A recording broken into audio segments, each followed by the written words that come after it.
Kayaknya salah deh.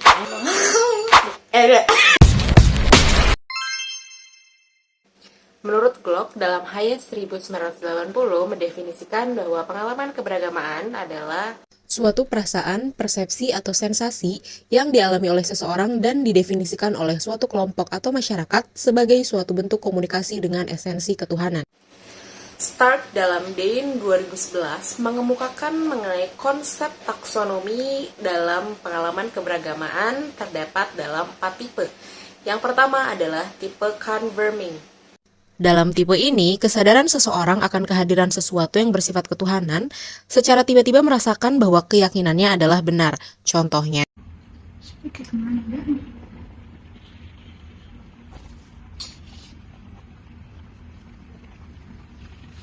ya Allah, semoga dia ngangkat dong teleponnya. Yang kedua adalah tipe responsif.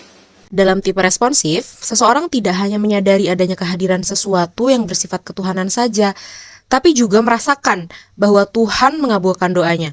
Dalam tipe ini juga, seseorang merasa bahwa dia mendapat pertolongan atau keajaiban dari Tuhan untuk kehidupan dunianya. Juga bisa sebagai pengalaman intervensi Tuhan menghukum seseorang karena berbuat kesalahan. Contohnya, Pulpennya juga gak ada, gimana nih? Kayak anak SD aja sih, pulpen masih suka hilang-hilangan. Gak apik banget.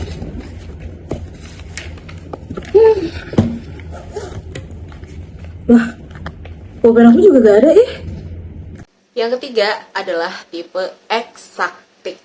seseorang mendapatkan pengalaman keintiman dengan Tuhan, tidak hanya terpilih tetapi dipenuhi rasa cinta pada Tuhan, biasanya disertai kondisi psikis dan manifestasi tertentu, merupakan gambaran dari tipe eksaktik. Dan yang terakhir ada tipe revelasional. Dalam tipe yang terakhir, seseorang tidak hanya merasa sebagai orang terpilih dan cinta pada Tuhan saja, tapi dia menjadi utusan Tuhan. Ini merupakan pengalaman beragama yang paling tinggi. Umumnya hanya dimiliki oleh para rasul atau nabi. Contohnya ketika Nabi Muhammad menerima wahyu pertama kali di Gua Hiro. Selanjutnya ada pengalaman mistik. Definisi dari pengalaman mistik adalah ketika seseorang merasakan bersentuhan dengan sesuatu yang bersifat ketuhanan atau merasakan penyatuan seluruh dimensi dalam diri dan kehidupannya. Pengalaman mistik memiliki beberapa karakteristik. Yang pertama adalah bersifat ineffable. Bersifat ineffable atau pengalaman tidak dapat diungkapkan dengan kata-kata. Kesulitan ini disebabkan oleh dua hal. Yang pertama ada dimensi emosional, yang berarti segala sesuatu yang berkaitan dengan emosional itu sulit untuk dijelaskan. Contohnya adalah orang jatuh cinta. Yang kedua, sulit diekspresikan secara verbal, karena kebanyakan pengalaman mistik hanya dapat dipahami oleh orang yang bersangkutan atau orang yang pernah mengalami. Yang kedua, bersifat noetic. Pengalaman mistik tidak hanya memiliki aspek pengalaman emosional, namun juga memiliki aspek kognitif. Pengalaman mistik sering menjadi sumber inspirasi, insight, dan lain-lain.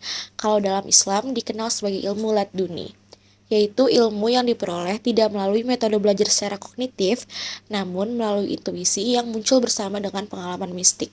Contohnya kisah Rumi, yaitu kelompok sufi yang menerapkan teknik memutar tubuh seperti gasing sebagai latihan spiritual yang diiringi musik. Hasil yang didapat adalah perasaan bergelora kepada Tuhan. Yang ketiga ada quality of unity. Hakikatnya, semua manusia itu merupakan satu kesatuan, bahwa segala sesuatu yang ada di bumi ini adalah satu. Bahkan tidak jarang yang merasakan satu kesatuan dengan Tuhan. Contohnya, orang merasakan berhubungan dengan rasa kesucian yang menimbulkan rasa kagum. Yang keempat, merasakan bahwa apa yang dialami adalah nyata. Pengalaman ini sering dianggap sebagai hasil dari imajinasi, khayalan, dan juga halusinasi. Terkadang, orang juga bertemu dengan orang yang sudah tiada dalam bentuk cahaya. Pengalaman ini sering disamakan dengan penyakit jiwa psikosis. Penyakit psikosis dapat digambarkan seperti ada yang membisikkan untuk bunuh diri atau bunuh orang. Kamu tuh gak berharga, Put. Masih banyak kok yang lebih baik daripada kamu. Kalau nggak bunuh diri mah bunuh orang lain aja gak sih? Lagian bukan salah kamu juga gak sih kalau dipikir-pikir, salah orang lain. Mending bunuh orang lain aja. Iya kan? Mana pulpen buat tanda ini. Apa sih? Itu. Apa itu? Orang kagak ada. Tetangganya udah meninggal. Meninggal? Iya. Ya kalau orang meninggal nggak mungkin di situ lah, Put. Jangan bikin takut deh. Ih,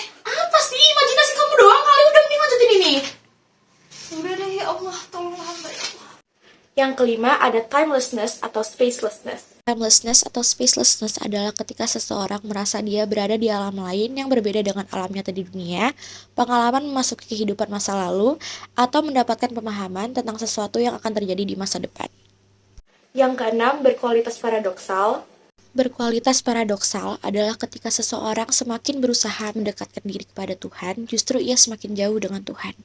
Dan karakteristik yang terakhir adalah bersifat pasif. Ia meyakini bahwa apa yang diperoleh bukan hasil dari usahanya, melainkan rahmat dari Tuhan. Rasa keakuan seseorang ini telah hilang dan dia merasa bahwa dia tidak mampu berbuat sesuatu tanpa pertolongan dari Tuhan. Selanjutnya ada pengalaman beragama dalam zikir. Menurut Subandi, 2009, orang yang melakukan zikir dengan teknik tertentu menemui berbagai bentuk pengalaman beragama. Di antaranya, yang pertama ada penemuan kebenaran. Melalui konsistensi dalam zikir, seseorang mungkin mengalami perubahan positif dalam karakter, perilaku, dan pandangan hidupnya, yang dianggap sebagai bukti dari kebenaran ajaran agama. Yang kedua ada pemahaman baru tentang ajaran-ajaran agama. Seseorang mungkin memiliki pengalaman beragama yang mendalam saat mereka mulai memahami dan merasakan makna zikir secara lebih dalam. Ini bisa mencakup pemahaman yang lebih mendalam tentang kata-kata yang diucapkan selama berzikir dan bagaimana itu terkait dengan keyakinan dan pengalaman pribadi mereka. Ketiga ada peningkatan ritual ibadah.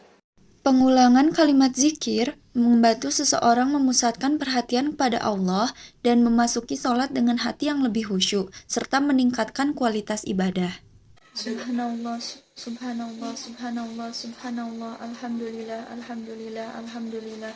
Allahu akbar, Allahu akbar, Allahu akbar. La ilaha illallah, la ilaha illallah, la ilaha illallah.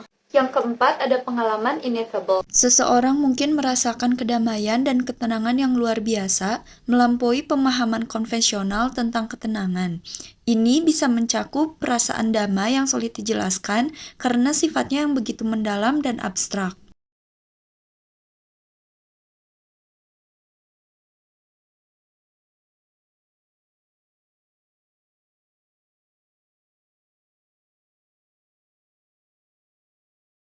Yang kelima ada pengalaman yang berkaitan dengan perubahan kesadaran.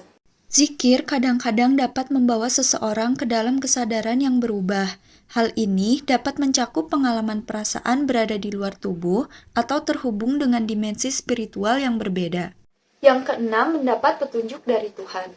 Sebelum mengambil keputusan besar seperti menikah, memilih pendidikan, atau memulai usaha, seseorang dapat mengalami pengalaman zikir sebagai upaya untuk mengkonsultasikan pilihan mereka kepada Tuhan. Zikir bisa menjadi waktu refleksi dan doa yang mendalam. Astagfirullahaladzim, astagfirullahaladzim, astagfirullahaladzim. Subhanallah, alhamdulillah, wa la ilaha illallah, wallahu akbar. La ilaha illa anta subhanaka inni kuntu minal zalimin. Ya Allah yang maha pengasih lagi maha penyayang, tolonglah hamba ya Allah. Hamba ingin sekali masuk ke jurusan psikologi, tapi rasanya susah sekali ya Allah. Tolonglah hamba ya Allah, tolong berikanlah hamba kemudahan ya Allah. Tolong berikanlah hamba kemudahan ya Allah. Tolong berikanlah hamba kemudahan dalam mencapai tujuan hamba ya Allah. Amin. Yang terakhir adalah pengalaman mendekati kematian atau near death experience. Pengalaman ini merupakan pengalaman intens dan memiliki pengaruh yang besar terhadap orang yang mengalaminya. Pengalaman mendekati kematian ini telah dijadikan topik kajian secara umum dalam psikologi. Moody meneliti 150 orang yang telah dinyatakan meninggal, tapi kemudian hidup kembali. Menariknya, mereka memiliki pengalaman yang hampir sama namun berbeda. Dikaji dengan melihat latar belakang agama dari partisipan, sehingga ditemukan elemen-elemen dasar sebagai berikut. Elemen yang pertama adalah mendengar suara aneh seperti mendenging. Saat itu, seseorang merasakan bahwa ia akan mati. 2. Perasaan damai dan hilangnya penderitaan. Dalam kehidupan sehari-hari, poin ini bisa digambarkan ketika seseorang yang merasa sudah dekat dengan ajalnya, biasanya ia meminta untuk dirawat di rumah saja. Lah udah yuk kita ke rumah sakit aja.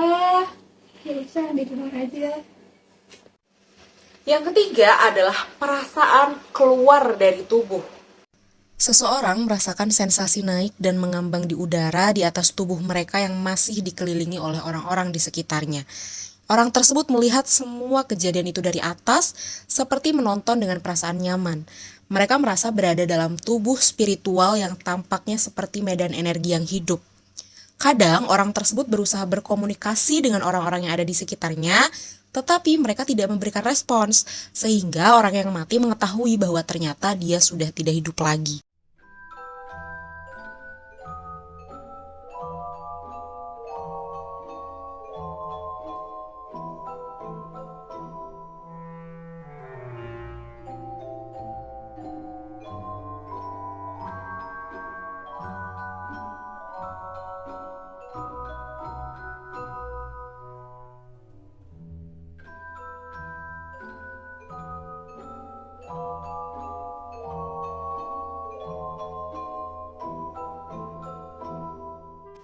Yang keempat, pengalaman melewati terowongan. Seseorang merasa ditarik ke dalam kegelapan melalui sebuah terowongan dengan kecepatan yang sangat tinggi, sampai mencapai alam yang berkilau keemasan.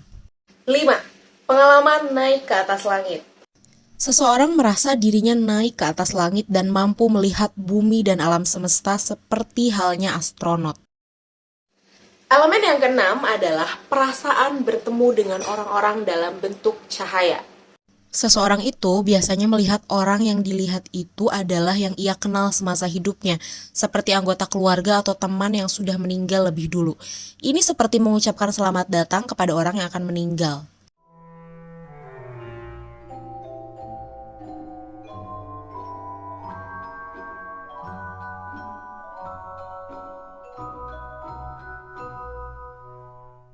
Yang ketujuh, pengalaman melihat reka ulang kehidupan. Biasanya, seseorang melihat peristiwa apa saja yang ia lakukan semasa kecil sampai ia meninggal. Melalui seperti pemutaran film atau TV, ia juga dapat mengetahui apa yang sedang ia pikirkan pada saat peristiwa itu dan apa perasaan yang muncul. Dan yang terakhir adalah perasaan enggan untuk kembali ke kehidupan. Seringkali orang yang meninggal tidak mau hidup kembali. Itu karena terkadang mereka merasakan capek, terlalu lama terbaring di rumah sakit misalnya, atau mereka mampu melihat kesedihan tangisan keluarga, sehingga dapat memunculkan perasaan, jika saya dihidupkan kembali, mungkin saya akan lebih bijak dalam menjalankan perintah Tuhan saya.